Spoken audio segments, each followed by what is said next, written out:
Apple Vision Pro users can now set up a spatial persona thanks to an OTA update this week for those on visionOS 1.1.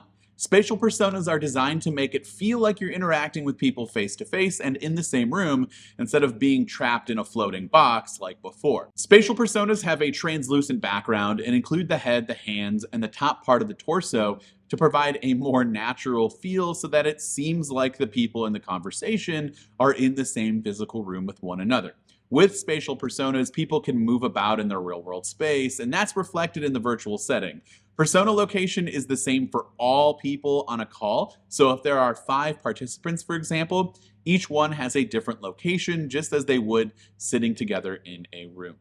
This would be really useful for collaborative work environments. I mean, Apple kind of uses that in the example where everyone can interact with the same content, like a freeform project, or maybe even play a game or something. There are lots of possibilities with the ability for personas to kind of be able to move around and interact with what everybody is looking at. I tested it very briefly on my own, and it was a much better overall, less creepy experience than what we had before.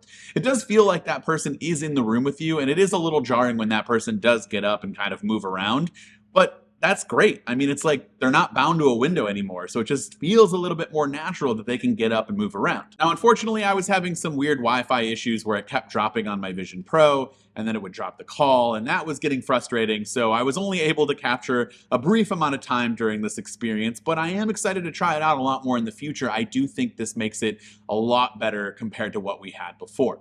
As of right now, spatial personas are live in visionOS in a beta capacity, with the visionOS 1.1 update being required. Spatial personas can also work with up to 5 participants at once. So I would love to hear from you in the comments down below. Does this make personas a bit more useful, interesting, less creepy than before? Let me know down in those comments. This has been Dan with MacRumors. Thanks so much for watching, and I hope to catch you around in the next video.